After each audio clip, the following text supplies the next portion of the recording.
What if I told you that your biggest financial mistake isn't spending too much money, it's hoarding it like you're preparing for an apocalypse that's never coming? I know, that sounds completely backwards. We've been programmed since childhood to believe that saving money is always good, spending is always bad, and anyone who isn't stashing away every spare dollar is basically a financial disaster waiting to happen. But here's the uncomfortable truth that nobody wants to talk about. You can absolutely save too much money for retirement. And if you're one of those people checking your retirement account balance every morning like it's Instagram, obsessing over every market fluctuation, and refusing to take that vacation because you need to hit some arbitrary savings goal that keeps moving further away, congratulations, you might be exactly who I'm talking to today. I'm Matt, and on this channel, I break down personal finance and investing strategies that actually make sense for real people living real lives.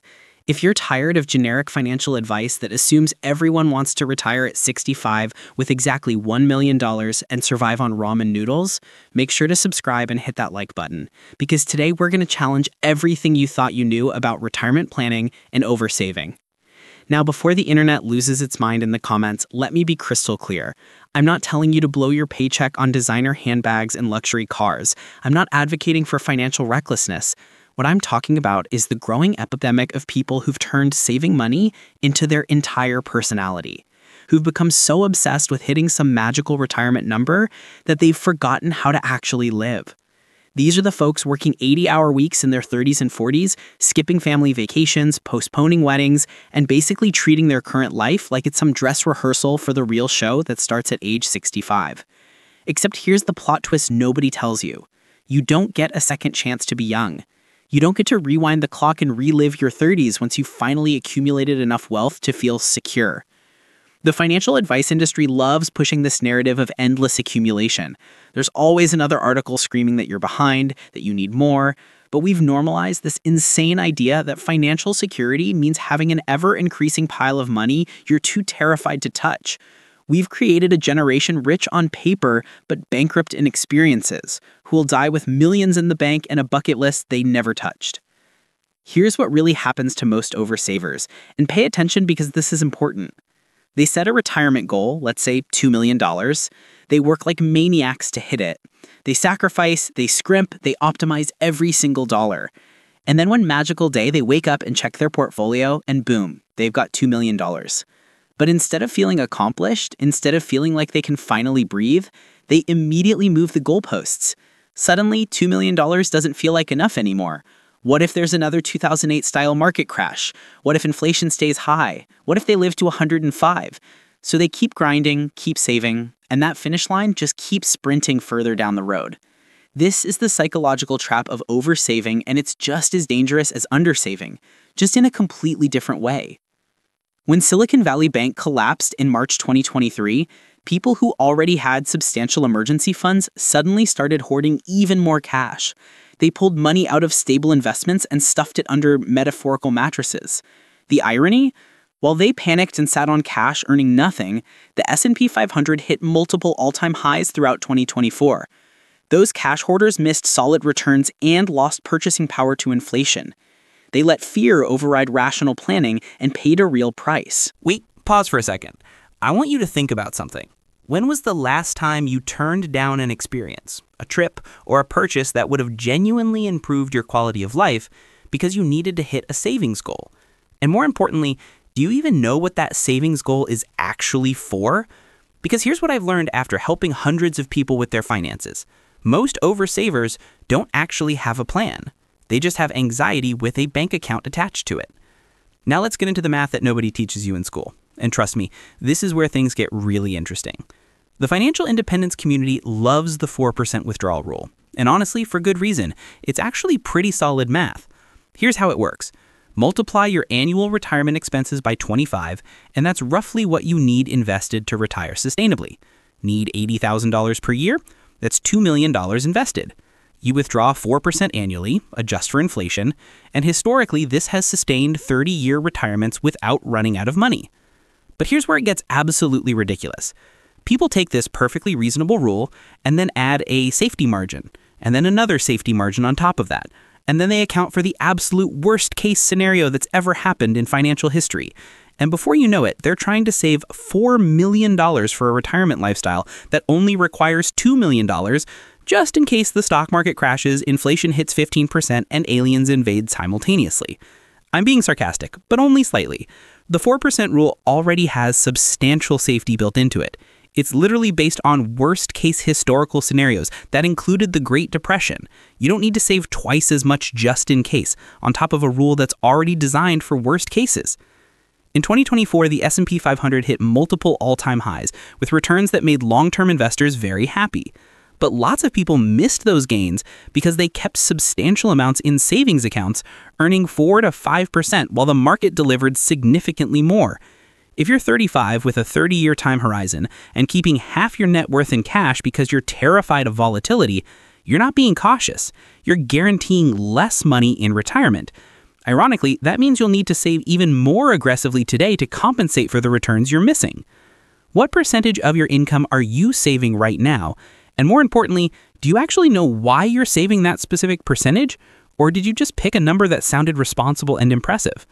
Because here's the thing, saving 50% of your income sounds amazing at dinner parties and gets you tons of upvotes on personal finance forums. But if you only mathematically need to save 15% to hit your retirement goals comfortably, that extra 35% isn't making you more secure. You're just trading your present life for a future that's already mathematically secured. The math is actually simple, but people make it emotionally complicated. Here's the reality that's backed up by decades of data. If you invest consistently in a diversified portfolio over 30 to 40 years, handling market downturns with rationality instead of panic, you're going to be absolutely fine. Will there be market crashes? Of course.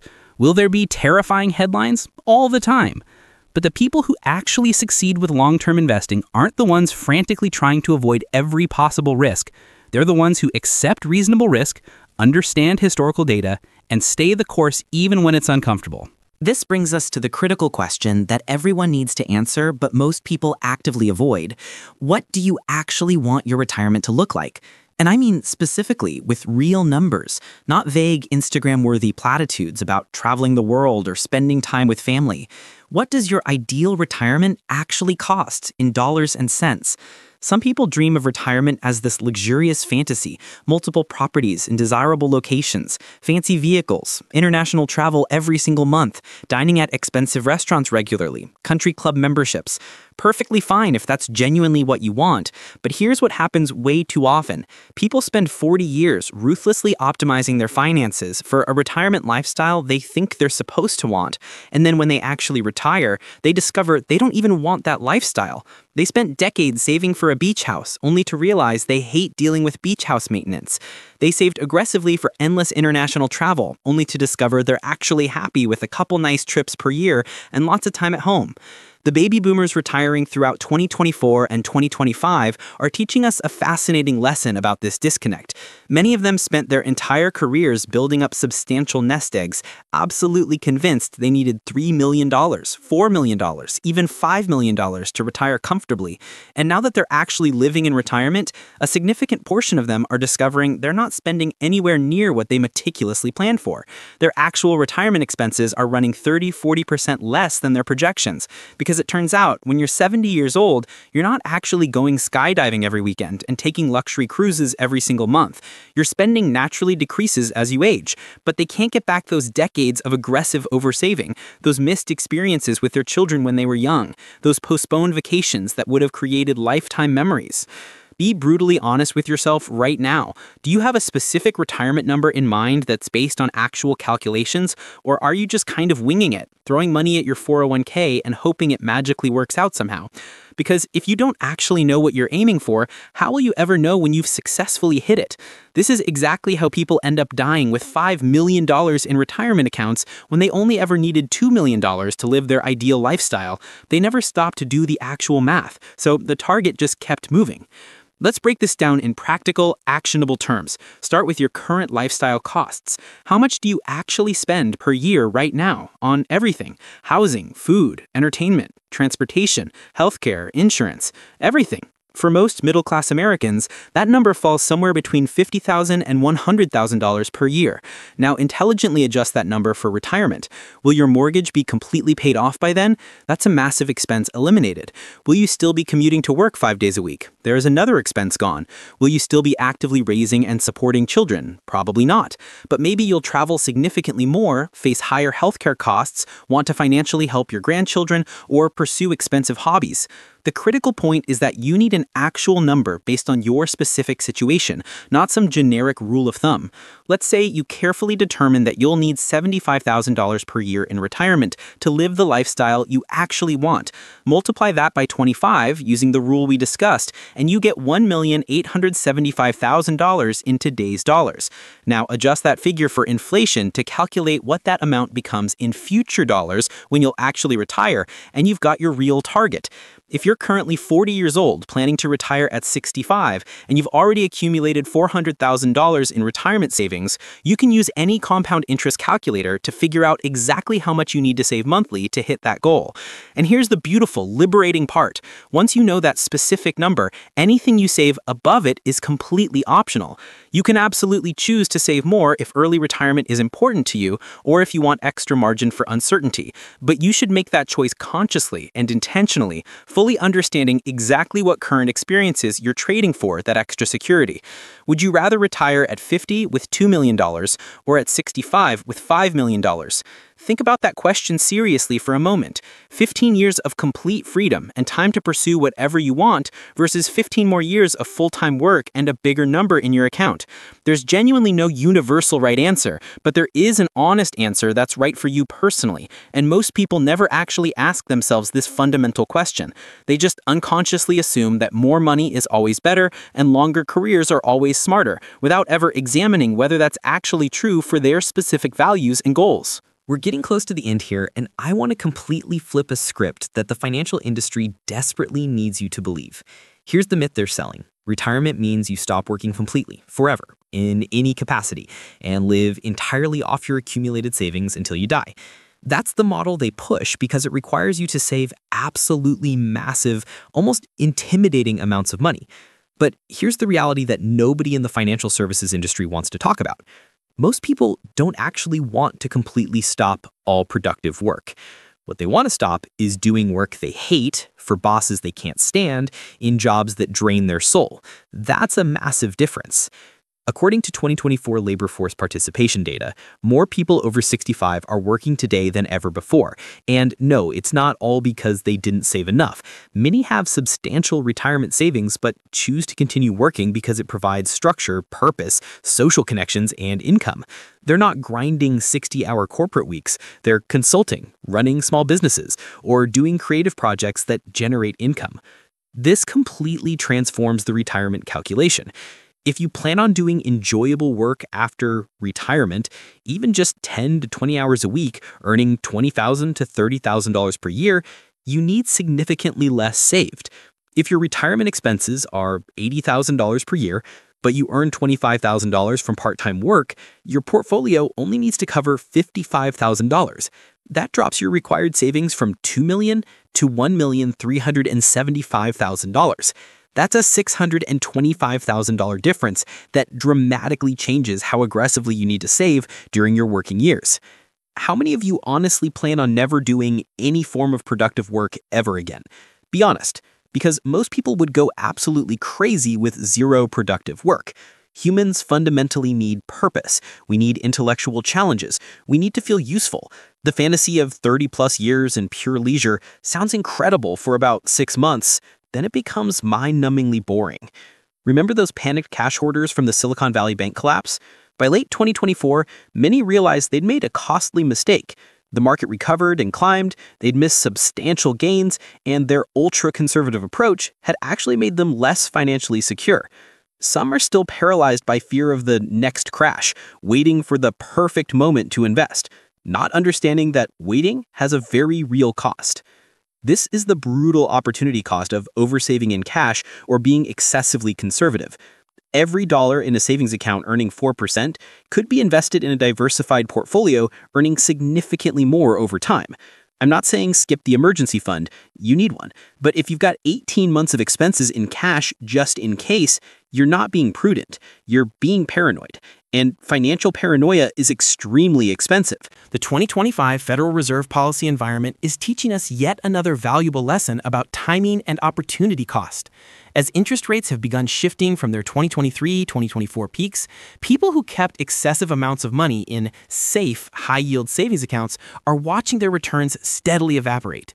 Meanwhile, people who stayed consistently invested in diversified portfolios are well-positioned to potentially benefit from market dynamics as borrowing costs moderate.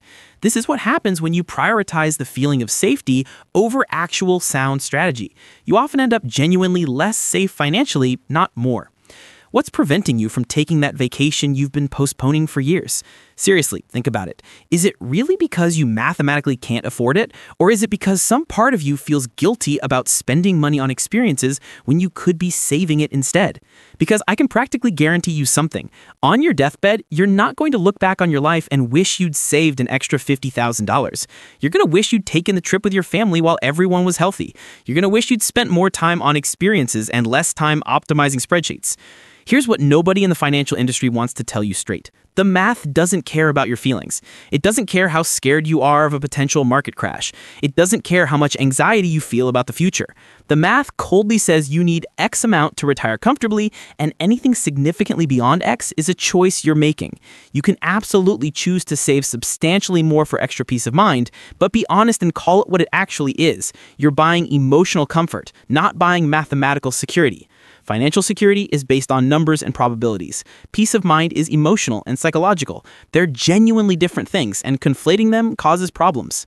If you're aggressively putting away 50% of your income, but your actual calculations clearly show you only need to save 20% to comfortably hit your goals, you've got 30% of your income potentially available for other valuable uses. Maybe that means retiring several years earlier than 65. Maybe that means taking significantly better vacations now while you're young and healthy. Maybe that means finally starting that business you've been dreaming about. Maybe that means working less and having dramatically more time with your kids while they're still young and actually want to hang out with you. But whatever you ultimately decide to do with it, make the choice consciously and intentionally. Don't just automatically default to saving it because saving feels virtuous and responsible. Let me paint you two different scenarios, and I want you to really think about which one actually sounds better. In scenario 1, you save incredibly aggressively, make significant sacrifices, and hit your retirement number at age 60. You spend the next 25 years living comfortably off your investments. When you look back on your working years, you feel satisfied that you made smart financial choices, even though you admittedly miss quite a few experiences along the way. In scenario 2, you save responsibly, but not excessively. You take the family trips when opportunities arise. You don't work quite as many overtime hours. You hit your retirement number at 63 instead of 60, and you spend the next 20 plus years living equally comfortably off your investments while also having accumulated a lifetime of rich experiences and memories to cherish. Which scenario is objectively better? The honest answer is that it's not obvious, and that's precisely the point I'm making. We've been relentlessly sold this simplistic narrative that more money is always better, earlier retirement is always smarter, bigger numbers are always worth pursuing regardless of cost. But real life is dramatically more complex and nuanced than that. Sometimes the mathematically optimal choice isn't the experientially optimal choice. Sometimes 3 extra years of work is absolutely worth the experiences you get to have during your prime years. I'm not telling you to stop saving money for retirement. I'm telling you to save with clear intention and purpose. I'm telling you to actually do the real math instead of just throwing money at retirement accounts and hoping it somehow magically works out. I'm telling you to specifically define what enough looks like for your particular situation, work deliberately toward hitting that reasonable target, and then make genuinely conscious decisions about everything beyond it. Look, I get it. The idea of having too much money sounds like a ridiculous problem to have, but it's not about the money itself. It's about what you're sacrificing to get there. Every dollar you oversave beyond your actual needs is a dollar that could have funded an experience, reduced your stress, given you more time with people you love, or simply made your current life better. And here's the thing nobody wants to admit. Once you're gone, that extra million in your account doesn't matter. Your kids might appreciate it, sure, but they'd probably appreciate having had more of your time and attention even more. The uncomfortable truth is that you cannot take your bank account balance to the grave with you. You cannot relive your 30s once those years are permanently gone. You cannot buy back the time you spent working instead of actually living. Financial security absolutely matters and shouldn't be dismissed, but it's not the only thing that matters in life. And if you're sacrificing everything meaningful for a future that might never arrive the way you imagine, you're not being responsible, you're being reckless with the one life you actually have. The math will tell you what you objectively need. Your personal values should tell you what you genuinely want. And the intersection of those two things, that's exactly where you'll find your answer.